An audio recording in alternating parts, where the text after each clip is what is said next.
our job is what? Is to make our agent successful. There's a great three phrases that all real estate agents should think about, which is show, flow, demo. Tell a client, hey, Mr. Seller, the pricing is about positioning and the list price is just an invitation. The number one missed opportunity for agents to train is when they're in their cars. What is the biggest, largest real estate, publicly traded real estate company in the world? What do? Do you think really much will change, or there is more work that's the agent's going to be required to do? I think we're in the age of model discovery. And not model discovery from the perspective of a brokerage. I think model discovery from the perspective of an agent.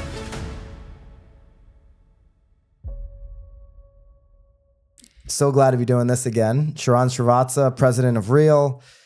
And if you've seen me and Sharran do a pod before, or if you've seen me speak about Sharran, I got you a standing ovation at Real Rise last year. And I've said this so many places, and the standing ovation reflected what I'm about to say is there's no better executive hire in the last 5, 10, 15 years in this industry besides when Tamir signed you on to run Real Brokerage. It's the fastest growing brokerage in the world, right? I would say the world. That is would correct. Be accurate. Yeah, that is accurate.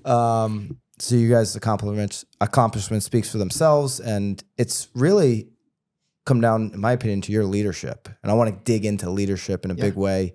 I was just talking to Mike Pappas, who's a big-time CEO, 40 plus years. He said that agents feel lonely right now. And there's, in my opinion, there's a huge vacuum of leadership across the industry. But I look at what you're doing, and I mean, just flying across the country to meet with, I saw it last night in real time, maybe 50, 100, 200 agents. I don't know how many agents, but there's a bunch of agents at a happy hour, but just hand-to-hand, face-to-face combat, what's going on in your business right now, locked in, solving problems, taking meetings, going to the next city, getting on Zooms, doing all the things that most leaders would say, I just don't have the time to do that because I'm running a big company. I don't have a public traded company, all this fancy stuff. You're just doing the hard work. Why do you keep doing it? People forget at the end of the day that our job is what? Is to make our agent successful. Now, that's a very trite thing to say, I want to make my agent successful, I want to be agent-centric, et cetera. But the question is how? There is one part of it that's theory, the other part of it is implementation, right? And I think about it in a way in which if I can't be better than our agents, and I mean this in a very kind of humble, holistic way, if I can't be better than our agents in email marketing, if I can't be better at our agents in the scripting, if I can't share and show a negotiating strategy, if I can't show somebody how to do a sub-2 or an investment deal, if I can't do that, then I don't have context. And if I don't have context, how can I help? So to me, a lot of this just comes down to context because, and if an agent tells me, man, I've gone without a deal for 12 months, and if I can't show them how to get their next deal in the next 24 hours, I suck. Plain and simple. So is this context based off, you started and built up TELUS and sold TELUS to Element years ago. So you've done it before. Sometimes when you see leaders, brokers, who have done something in the past, been very successful in the past, their context is what works in the past. TELUS was a long time ago.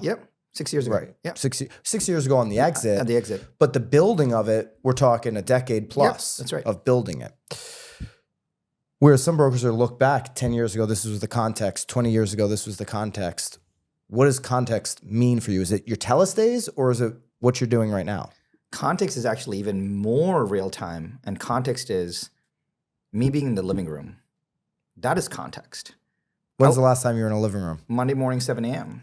I have an $8.5 million listing appointment. Not your own living room. No, to be clear. Like this is when we say Monday. It was 2 days ago. Yesterday morning. And before you flew here. Before we flew here. It's $8.5 million listing appointment.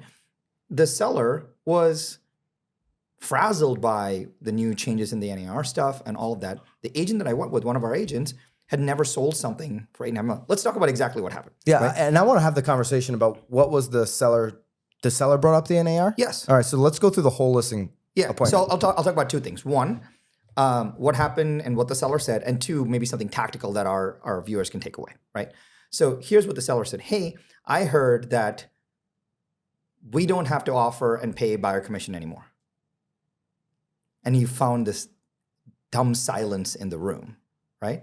And so the interesting part is there's a lot of ways to approach the response to that. And I said, how do you mean?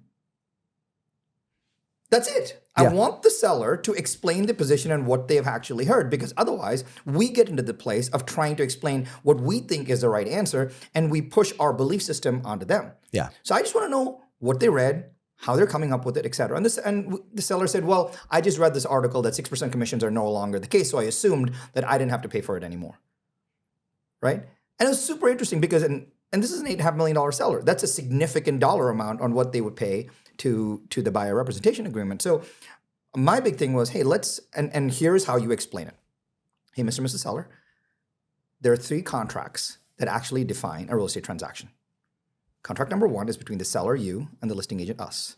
This gives us the permission and the authority and the fiduciary responsibility to help you build and market this property. Cool, awesome. There's a second agreement between the buyer and the buyer's agent. That is called a buyer-broker agreement. That shows exclusive representation, which actually shows the seriousness of the buyer to actually before when they submit an offer to the property. And the third is a purchase agreement. That brings the seller and the buyer together. And I put the listing agreement on the table, I put the buyer agreement on the table, and I put the purchase agreement on the table. Now it brings each of these agreements to life. When you bring the 3 contracts to life, then the seller is settled. He's like, oh, this is normal. I understand this. Because otherwise you have to do your value prop and then pitch the contract at the end. And so what we do here is we do something called a moral contract. They understand what they're saying yes to before they sign on the dotted line. And that's super important because you don't want the yes and then a sign. You want a yes all along the way, and the signing is just natural overall.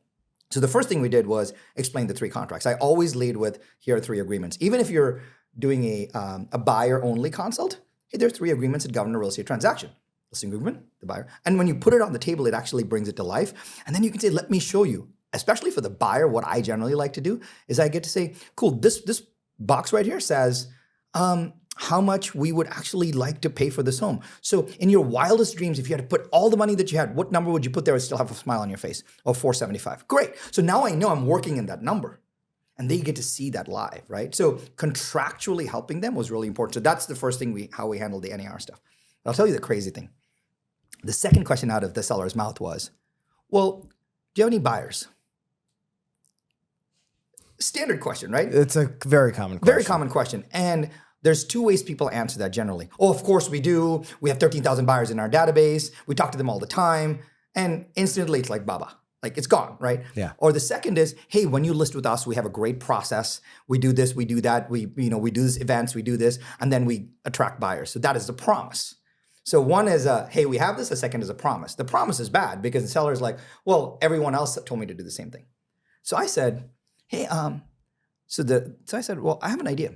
I looked at the agent. I said, don't you have another listing that's a pocket nearby? He's like, yeah, it's just around the corner. I said, yeah, what address is that? And he gives me the address. And he says, what's it listed for? Like $7.5 million. I said, great. Have you done any open houses on it? So I'm having a conversation with our agent. Yeah. Right? He says, and not scripted or anything, right? This is live. He goes, yeah, $7.5 million.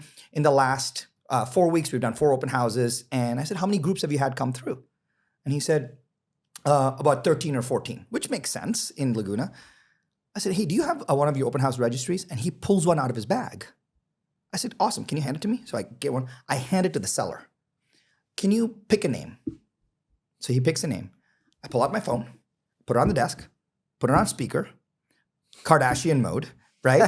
Right? And then I say, what's the number? So I type in the number and I said, is it okay if I call? And I just call. I call the buyer, potential buyer. Buyer answers. I say, hey, my name is Sharran Srivatsaa. I work with Real right here in Laguna Beach. I understand that you visited our agent so-and-so in this open house on XYZ date. We're actually sitting with another client right now who's thinking about bringing their home to market. It's a little bigger and has these characteristics. Would you be interested in knowing about this before it may hit the market? Oh yeah, we'd love to know, blah, blah, blah. Awesome. Right when you get off the phone, I'll actually send you a text with a few pictures, and then maybe we can set up a time to see this. Would that be okay? Great. I click. The client lost their mind. Oh my God. Right? So the interesting part about this is proof Yes. overpromise. Yeah. And Showing. You're just showing, right? And there's a great three phrases that all real estate agents should think about, which is show, flow, demo. You show them something, you show the flow of something, flow chart, I do these 3 steps, etc. Or you demo something live. The demo is the most powerful part of that process. Yeah. And if every single agent, especially if you have an open house or something that you did, or you have 13 buyers that wrote offers on your property on a listing that you just sold, and you're circle prospecting on that, and you can't make that call, you're missing an insane opportunity to prove to the client that you are the right choice. So anything we can do proof over promise is insanely powerful. I love this stuff, man. Dude, I'm just thinking in my head, I'm like, is it 0.5%? Is it 1/4% of leaders that have done something like that in the last 24, 36 months? So let's like it's so few leaders that are willing to go sit in the living room and then take the step of, we're going to demo exactly how we win business for you, our client. Yeah. Well, think about it this way. Yeah, I think you and I talked about it in the pod last time. Pricing is a really interesting topic right now, right? And whenever I meet a leader, a broker, owner, manager, I say, hey, when you talk to a client, how do you explain pricing? When I talk to agents, I say, when you talk to a client, how do you explain pricing? Yeah. Now, there's a lot of ways to explain pricing. I didn't say price, I said pricing, right? Because it's a strategy. And so when you I ask agents, well, we explain pricing and because I have a gut feel for the market. I'm like, no one cares about your gut feel. You got to give them a framework for understanding pricing. Yeah. So there's 2 parts of talking about pricing. First is tell a client, hey, Mr. Seller, the pricing is about positioning and the list price is just an invitation. They're like, well, what do you mean? So I say, well, if we list the home for $34 million and it's worth 2, then we're going to get fewer people interested. Nobody's coming to the party. Right. But if we list it for $1, then we're going to get a lot of action. Yeah. Our job is to calibrate this so we can get the best possible results and get you the highest price possible in the lowest amount of time. I like how you go to the extremes. So then they understand. If you just give them we can list at 500, 550, 600, it's like, I don't really, you give them the extremes and now you can bring them back into where you really want to. And the main reason for that is to help them disassociate sales price from list price. The number one thing we need to help our clients understand is that they put the identity of themselves into the list price of the house. So when you list this for $997, they're like, man, I got this $997,000 house. And then when we go and ask for a price adjustment, you're almost doing a identity shift downward, super hard, right? But instead, if you disassociate sales price and list price, then they know that the list price is just an invitation. It's a pricing strategy. Now you can say, hey, there's 3 broad pricing strategies that we use when we market properties like this. Have you heard of it? Oh, no. The first one's called aspirational pricing. It is when we list a little bit above where the market is and we leave some room for negotiation. The only time we use that is when the home is extremely unique or it has some celebrity factor. I know what I'm doing there. So I say, that doesn't apply to us in this case. I know what I'm doing, right? So I'm taking that option off the table for them. Then I say, the second is what a lot of people call market value pricing. Actually, there's nothing like fair market value. Fair market value is only determined when the property actually closes. We call it perceived market value. What would the current comps be in this? And so when you actually listed this price, you actually get a lot of fair offers. And the third, which is often my favorite strategy, is what I call event-based pricing, where you list a little bit below market and you create an auction-like environment to drive the price up. Since we don't need the aspirational pricing, we're left between these other 2. Which one connects with you the most? Right now they didn't choose the price, they're just choosing the strategy. They choose the strategy, I choose the price. Yeah. Right. And so now they feel like they're in this game with me. And the reason I'm sharing that is if I can't teach that to an agent, if I can't train on that to a group, if I can't do it confidently, then they're never going to do it. They're going to read some random script book and they're going to burn leads, they're going to burn appointments, and they're never going to get any better. And so this goes to the heart of your question, which is, why don't other people do it? And I don't know the answer to that, but I'll tell you my answer, which is, I was talking to my coach, and she said, we need to figure out how you lead. And I was like, what in the world is that? I was like, what in the world does that mean? And she goes, different leaders do lead in different ways. Some are visionary, some are operational. She goes, we need to figure out your mantra for leading. And Byron, we worked on this for 6 months and I just wasn't feeling it. And then she looked at me one day, she's like, I got it. You are tactically inspirational. I was going to say you're both. You're operational and your vision. You've got it all there. She told me, man, I tell her, I have goosebumps when I tell her, she's like, everything that you do, when you present, when you share, needs to be to the filter of those words, because that's truly you. And so anything that I do, my presentations, whatever, it's like, it needs to be tactically inspirational. And I think that I'm trying to live my truth in that. And different people, like my partner Tamir, he runs the business completely differently. He thinks about the world completely differently. More operational than and dude, Tamir believes in things that are never possible. Like nothing is impossible for him. And that's an insane partner to have, right? He can be like, oh, I think we can do this. And I'm like, you think we can build homes on the moon? And he's amazing at that stuff. And you need somebody to just break through all those barriers. And then we get to build along the way. But I think more leaders should just say, hey, what is my style? What is my ethos? What is my truth? And can I boil that down to 1, 2, 3 words or a sentence so I can have a filtering mechanism for it? If you don't, then you read the Steve Jobs biography and you're like, I'm going to be an ass. Like that's not the case, right? You said your current coach. You have a coach now? I have many coaches. 7. You have 7 coaches right now. You've had a coach for how long in your career? I hired my first coach in 2001. So we're talking 20 plus years. 20 plus years where you've consistently had a coach or coaches. Now 7 in your corner. Why 7? What's the deal there? So one of my mentors said to me, he goes, anytime you meet somebody that is so good at their craft and you feel aligned with their DNA, do whatever it takes to hire them and put them in your corner. And he goes, so I'll give you a crazy thing, right? A lot of people want to be Tony Robbins. A lot of people want to be Steve Jobs. A lot of people want to be Elon Musk. Like you and I can't be Elon. No, right? I can never be Elon. Right? Right. But if we can't be Elon, can we replicate Elon's support system? Uh-huh. So I knew I could never be Tony, but I hired Tony Robbins as speaking coach, right? It was $50,000 for 3 hours, but he taught me more in those 3 hours than I would have ever learned any other time. And so I've been on this mission of how can I curate the best possible support? So I think of the boxing ring and Rocky, and I want the Mount Rushmore in my corner, because I know that if I get thrown a problem, I can just go to those people, and all of them are paid. These are 7 paid that I pay them. Oh, for sure. I pay them. And you want it because a lot of people say, I want to just pick your brain. And that's okay. But money is also in karmic balance, right? It's unfair when someone has, like if I lean on you for 13 years of experience and you give me 2 nuggets and I go do that thing, there's a karmic imbalance in the world and you got to solve that in some way. So I'm a big fan of just getting the karmic balance right. No, I actually feel like I need to send Sharran a check now for years of conversations. No, that's why we get to do this. Like our joy is this, right? We get to do this. We get to share. We get to give back. Yeah. So you're training every day. What's your thoughts? We looked at leadership. What's your thoughts on agents?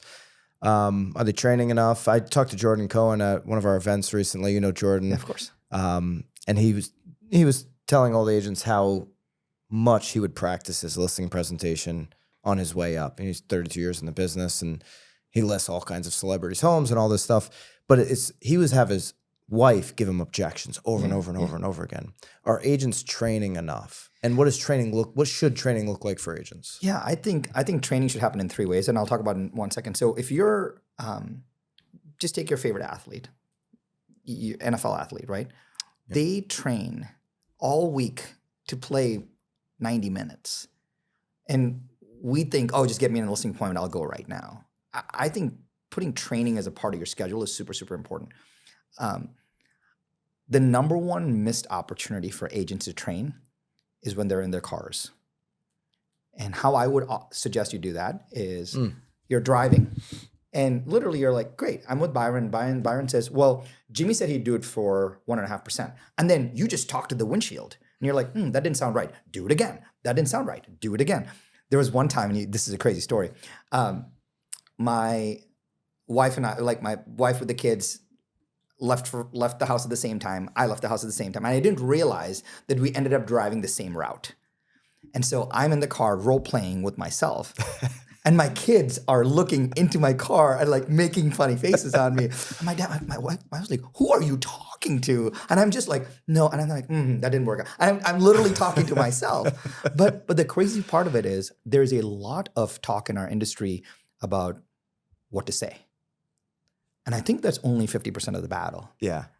How you say it Yes. is extremely important, right? So when for sure. Right. So you can say, hey, do you currently have an agent? Is very interesting. Like there's no tonality on that. But if I said, hey, Byron, has anyone taken the time to sit down and walk you through what it truly takes to buy a home in today's market? I don't stutter.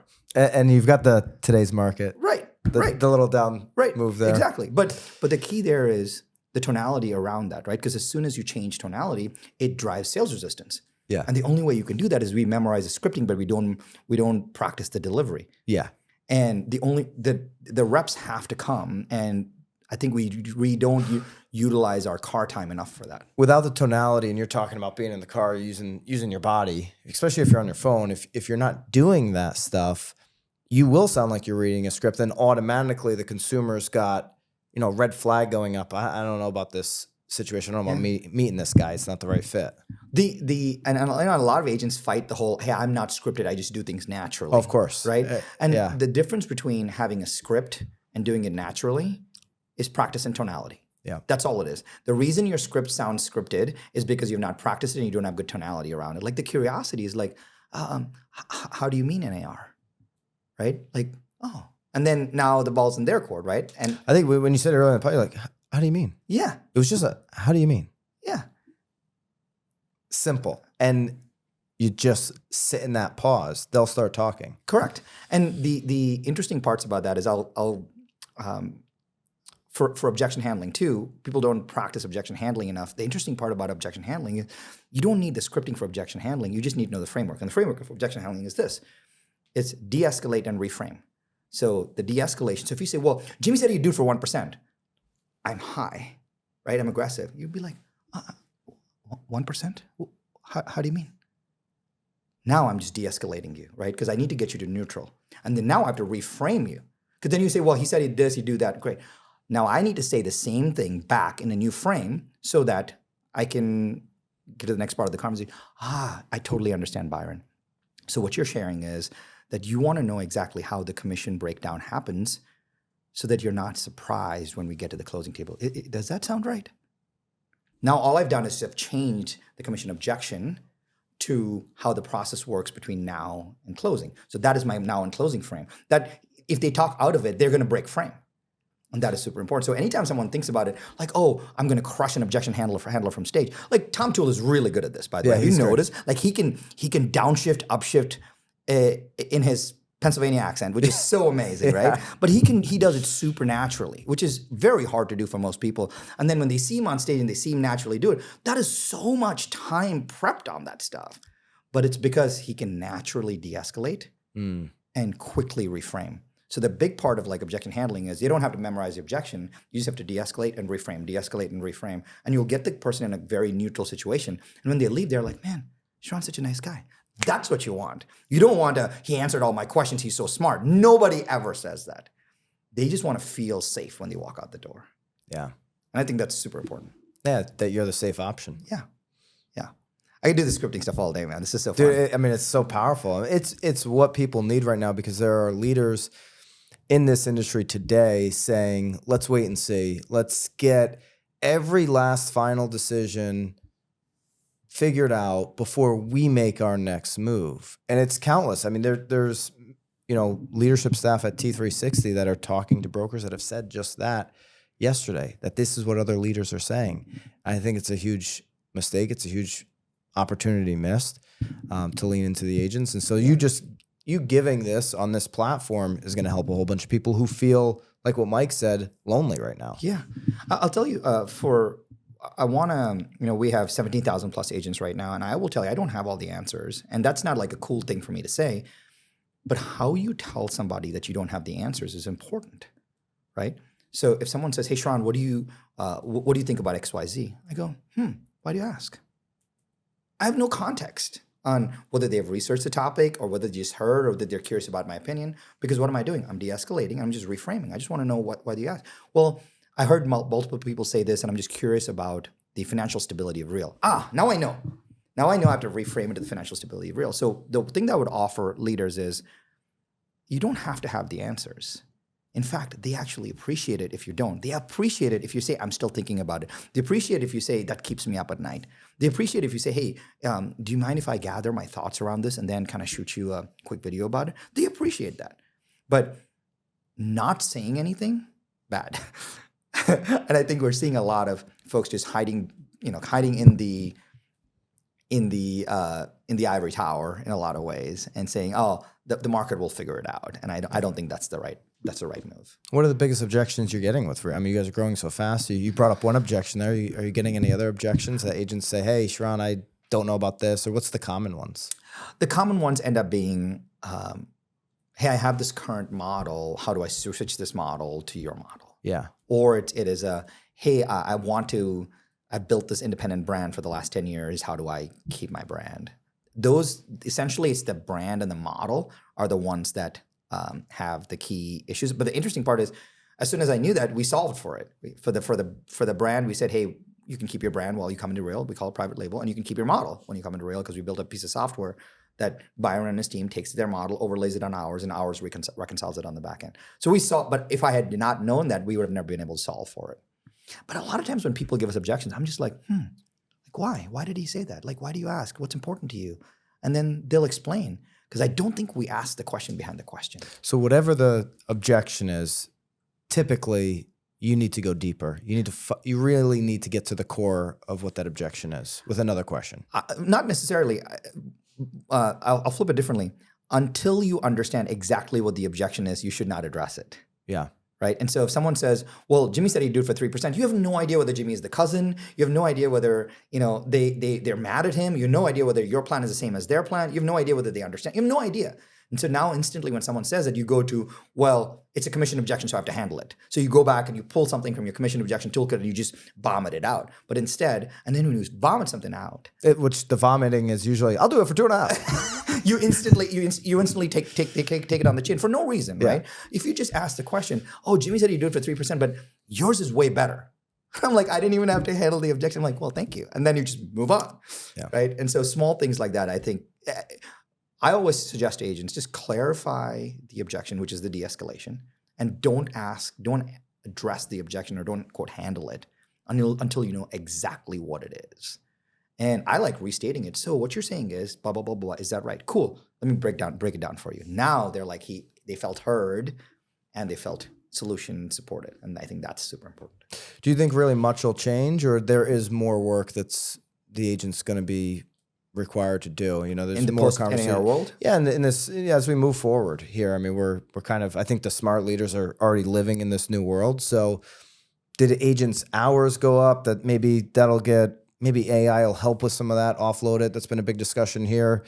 Did the workload and the requirement for the agent's commitment to their career go up right now? I think it goes up in the short term for two things. Number one, we now are going to get paid more for our skill and our judgment, not for our effort. And I think that's extremely important. When I say skill and judgment, it is uncover what Byron wants so that I can kind of solve it. And if you don't have a way of asking for it, you'll never know. And the judgment, what I mean by that is we have to like try to figure out what's happening with the technology world, right? Moore's law is not in effect anymore. We're not in a semiconductor world. It's not going to take 14 years for the iPhone to get where it is today. Like AI in the next 2 years is going to be completely different. I'm going to wager that every single agent has their own AI bot, their own AI assistant. They should be able to talk to it and say, hey, I just talked to Haley. Let's write this contract for her. These are the 4 terms. Can you send me a draft? The effort's not the issue. Like that bot's coming. It's probably already there, but that bot's coming. And I think every agent's going to have a personal assistant. That's a form of AI to be able to do that. So I don't see effort going up, but I see the skill spent and the time spent getting better judgment going up. So you're asking for a better, more skilled professional, and it should make every agent happy.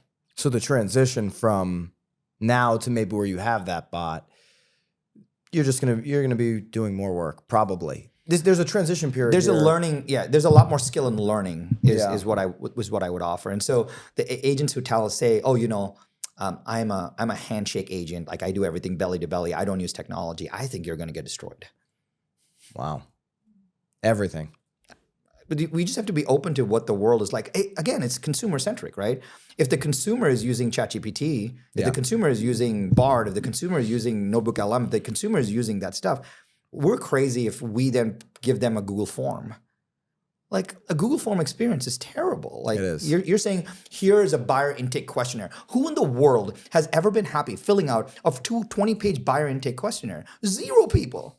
And we ask them to do that. That's like us going to the dentist's office and filling out our information again at the same time. Yeah. And so if you're handing out a form or a piece of paper to somebody, you're crazy. Like the world's got to change. We've got to do something different. And a Google form is, in your eyes, the same thing. So yeah, it's just so kludgy, clunky, and mechanical, right? I think the world's provided with significantly more empowered solutions. My son, who's 12, has an Apple Watch. He can search the web, get directions, order pizza, all from his Apple Watch by talking to it. And now we're going to give him, when he chooses to buy a home, a Google form? Like, what's the solution to replace that right now? I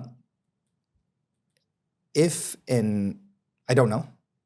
Again, I have no idea, but there has to be something more elegant than when someone is talking to us, saying, hey, what do you want next? How does this work? If there's a capture device in some way, I think it gets insanely powerful.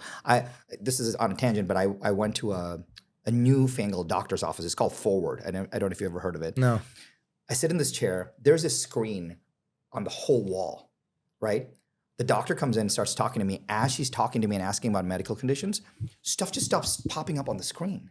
And I asked her, like, how is that happening? She says, we have AI on one side, and we have a nurse assistant in the Philippines on the other side. They're just listening to our conversation, and they're building everything up live. So I'm just talking, and she's building. She's like, oh, what drugs do you like? What medication do you take? All of that's just coming up on the board. And then she goes, oh, I'm not. And then she walks up and she's like, I don't want to do that anymore. I don't want to do that anymore. I want this. Let's order that. And she goes, you're done. And I walk out, and then literally on my app, everything shows up. I didn't have to fill out one form. I didn't have to do anything. And if that's available today. You ever see the guy with the jet? I think it's called the Jet Business. And he has that interactive office where he just brings up every piece of inventory, every jet in the world that's for sale. Yeah. And it's I guess a similar experience to what you're describing, where it's very interactive and you feel like you know every single jet for you if you are a jet buyer. Yeah. Right? Like I'm excited for the BAM jet. Yeah. Well, I know because you're gonna buy the thing for us. Sharran, you'll have a jet way before BAM has a jet. You'll be sitting in that office pretty soon. I'll be just scrolling on my phone and boom, there's Sharran in the jet business office. I'm not a jet guy, but the most important thing I think is Sharran's not a jet guy. Yeah, I'm not.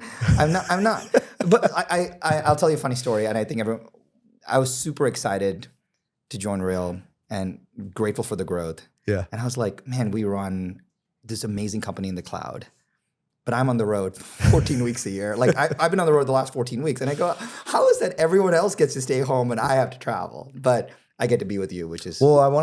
That's a great topic because you're in the air getting belly to belly with your 17,000 agents and new people who are interested in coming into the brokerage. And I really think that's been an impactful skill that you have. It's an impactful use of your time. It's growing the company. It works. So when we think about brokerage in the cloud, Real, and a lot of the training can be on Zoom, there are obvious teams at Real that do have individual offices. And so they're hosting training. There's some really big teams that many of you probably even know or maybe even a part of. The training on Zoom versus in person, do you think there's a difference between picking up the skill in person and then on Zoom or on any platform? I think so, but I don't think it's a medium problem. I think it's an instructor problem. I'll give you an example. Right when COVID hit, before COVID hit, all we used to do was we'd get on Zoom if we did, and then we'd say, cool, let me hit a button and pull up a slideshow. and the slideshow would come up on Zoom, and your face would go to a little tiny square in the bottom. And now the slideshow has taken over two things. One, they don't see Byron's face anymore. Right. So the personal connection is lost. And the second is you don't see them anymore. Right, because you can see maybe 4 of them on the right side or whatever. Right. So right when COVID happened, I hired a Zoom coach. And I was like, I see you. You're amazing. I want to do what you do. And so he taught me how to build frameworks, how to write on the iPad. You've seen my iPad presentations. Yeah, how to do, like, it's great. But he made me better. So I spent thousands of dollars learning how to train and teach on Zoom. So now you're on a Zoom call with me. It is an enjoyable experience. You don't have Zoom fatigue or anything like that. I had to build a Zoom studio where I hit a button, iPad comes up, hit a button, the phone comes up, hit a button, slides come up. I even got emojis and like sounds. I can almost like semi-DJ, but you have to create. You're running it off a switcher. Yeah, something exactly right. like that. Yeah, I literally have a switcher, and I stream deck on a switcher. I switch everything. But the crazy part is that is fully accessible to every single person. They just don't do it. But that dramatically elevates the time on Zoom. That's why I get more attendance on Zoom, because they're like, oh, I can get on Zoom and it's going to be an enjoyable experience for me. So I think it's not that the medium is an issue. I think the instructors have to step up on the medium. I've seen people train live who are terrible, right? And I've seen really great presenters train on Zoom, and they're really terrible. So I think it's a presenter skill issue. And if anyone's presenting, whether you're live or on Zoom, we just have to up our skills. So it all comes back to the training. If you want a better experience, go get better at it. We have to have better skill. Like Messi has better skill. Like, Brady had great skill. Like LeBron has good skill. Like Taylor Swift has insane skill. We revere these people who have amazing skill, but we don't hold ourselves much higher to that standard. I don't know why. And so every presentation that I do after I'm done, I'm like, man, what could I have done better? And so I want to do better on the next presentation because I just want to make that experience better. Now, not great. There are people that do it better than me, but when I see a great presentation, like when you guys did the recent BAM Fest? The BAM Fest, and I saw the DJ, I was like, that's an insane experience. Like that's a super thoughtful way to make people feel like they're live and they are connected to you, and they have the power of music, and they feel like, oh, it drops their guard. They're more neutral. They're more open. People don't realize those things, and that's super, super important.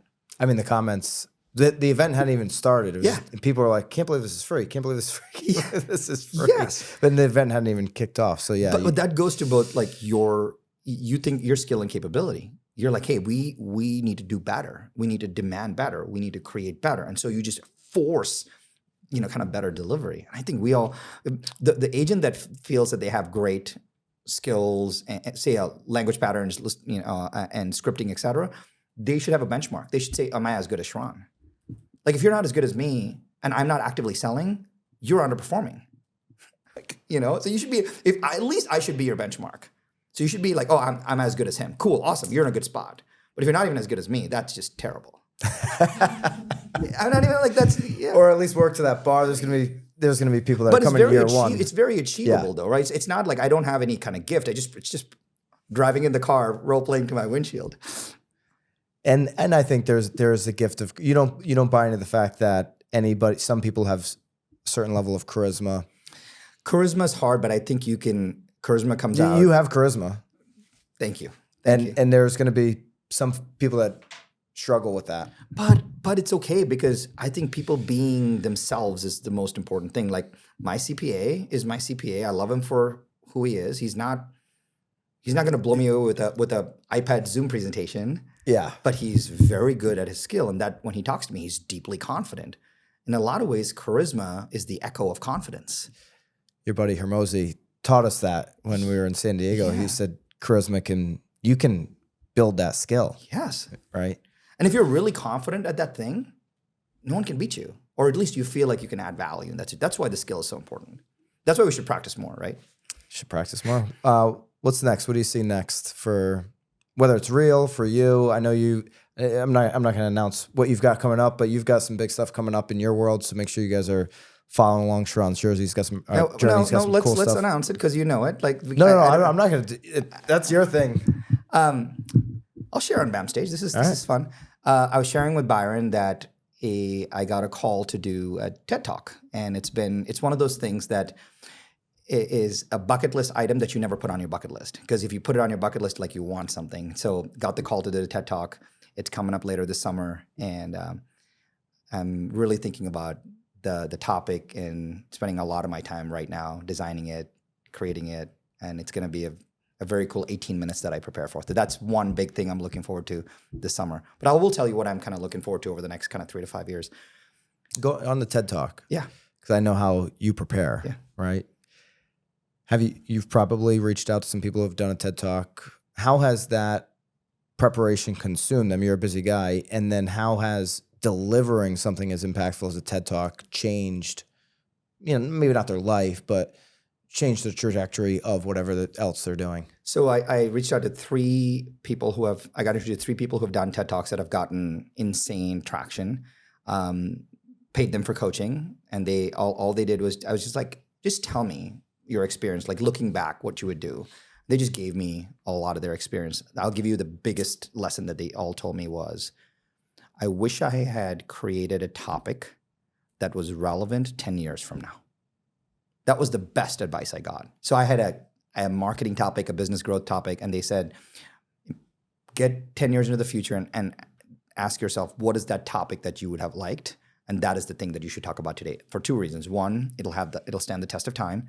And 2, you're talking into something purely aspirational for everyone's future self. And that is the greatest gift you can give people. So that alone was worth all of it. Yeah. And then there's other components that probably latch onto a book or whatever, right? Correct. If it's 10 years out. If it's all of that, yeah. The second piece of information that I got was you should have some kind of structure to it. So a lot of people gave me their structure. Hey, how do you open? What do you actually say? It's no different than there's a hook. There's a story associated with it. One person who had 10 million plus views on her TED Talk told me that she followed Aaron Sorkin's formula, which is intention and obstacle. So if you watch any of Aaron Sorkin's shows, it's like, what is the intention? It's the Lion King's intention to rule the pride. But what is the obstacle? Well, his uncle Scar wants to take over, and he's now banished from the kingdom. And the entire story is about Lion King, right? So the intention and obstacle. So she said, if you cannot introduce your intention and the obstacle, the next 18 minutes are useless. And that just like gives me chills. And so I've been working just on like tightening up this intention and obstacle. That's incredible. We're up against a hard stop. I don't know. You had one other thing you were thinking about in the future. If you want to for the do future, it quick. And then... for the future, I think from the real estate industry perspective, whatever you're listening to, I think we're in the age of model discovery, and not model discovery from the perspective of a brokerage. I think model discovery from the perspective of an agent. Agents now have options that they've never had before, and not everyone's a right fit for us. Not everyone's a right fit for every company. But if an agent can say, hey, I'm going to look into the world, and based on what I want in my life in this season of my life, what is my best option? Most people think about their brokerage as a destination. Come to Real Forex, and I don't prescribe to that. I prescribe to it as, where does Byron want to go? And is Real a good vehicle to helping Byron get there? And that is just the season, right? And I think it's really powerful. So my gift to all the agents would be, hey, you've got a lot of options. Don't, just because someone said something about this option or that option, don't allow it to bother you. Really dig into some options. Just know what the options are available for you, because the more powerful quote I heard from my coach was, she said, when you don't know your options, you don't have any. And that's what I'm really excited for. Tell Tamir I am sorry I didn't ask you more questions. Tamir, I'm sorry I didn't ask more questions about Real. But I think there's just so much packed into this. It's one you listen to 2 or 3 times to like get the scripting down that you're doing. And I really appreciate you delivering all of that. One of the big takeaways, invest in your future. I mean, you said it a number of times. The amount of people you're investing in, your buddy Hermosi is a big believer in that. So if you want to grow, I think you got to invest. Awesome. Thank you for having me, bud. Appreciate it. Do not wait any longer. Use code Byron and join the thousands of agents taking their business to the next level today. Code Byron for 10% off. I'll see you in BAMX.